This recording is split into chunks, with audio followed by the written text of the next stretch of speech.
মাঝে মাঝেই সময়ের বাজনাগুলো নিতে পারেন না তিনি। এই যেমন ফেরিওয়ালার হেঁড়ে গলা, পেঁয়াজ 2 কেজি 100, ইত্যাদি ইত্যাদি। পাশের নির্মীয়মান বাড়িটি আকাশকে ছুঁতে পারলেই বর্তে যায় যেন। ইট, সুরকি, সিমেন্ট, ঘোলাটে জল ছন্দে ছন্দে পড়ছে জানলা ঘেঁষে।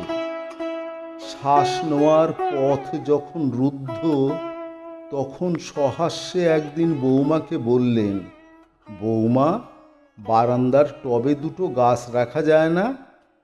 ভুরু কুঁচকে বৌমা বলে, খুব লাগানো যায় বাবা, 1টি নয়, 5টি, এমনকি 10টি।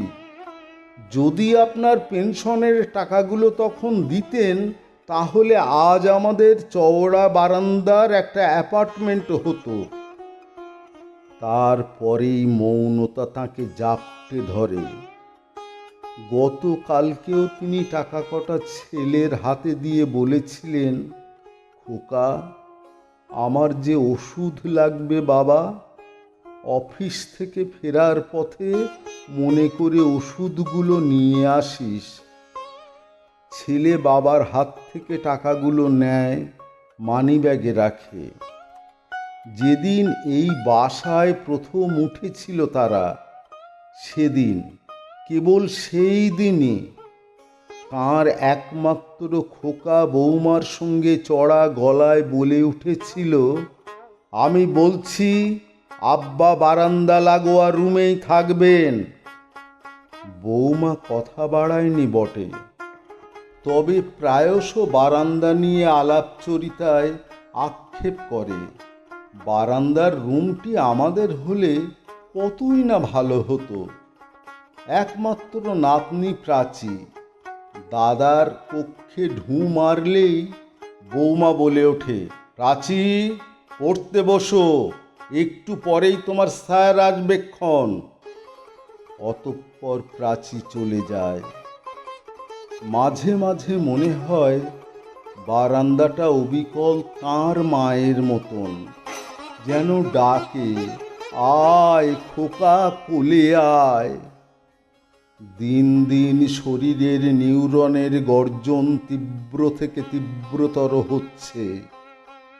শরীরের বিবর্তনের ইতিহাস খুব বেশি অধোমুখী আজ। সেদিন রাতে ঘুম আসছিল না তাঁর, বারান্দায় বসে রইলেন ঠায়।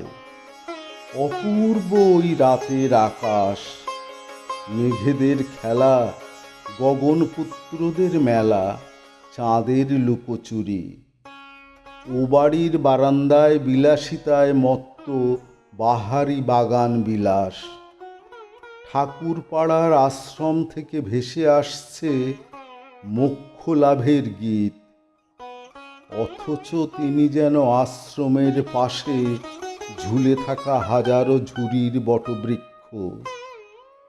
অস্ফুট স্বরে ককিয়ে উঠলেন, ওহ খোকার মা, আজ যদি পাশে থাকতে তুমি। তারপর সারা রাত বারান্দায় বসে থাকলেন। তাকে বসে থাকতে হয়েছিল। একসময় নেমে গেলেন তিনি, মুয়ের আরো কয় ধাপ নিচে। তাকে নামতে হয়েছিল রাক্ষসতালে, ক্যাথেটারকে ধারণ করে, নলগুলোকে সঙ্গী করে। তাঁর খোকা পাশে বসে বিমর্ষ বদনে বহু কষ্টে তিনি উচ্চারণ করলেন, খোকা, একদম চিন্তা করিস না, ব্যাংকে যৎসামান্য আছে এখনো, তা দিয়ে এবারের মতো সারা যাবে। তারপর, আরো অনেক পর, লুপ্ত মানস সরোবর ছেড়ে, রাক্ষসতাল অতিক্রম করে পাড়ি দিয়েছিলেন তিনি স্ত্রীর পাশে, নির্ধারিত মানচিত্রের বুকে।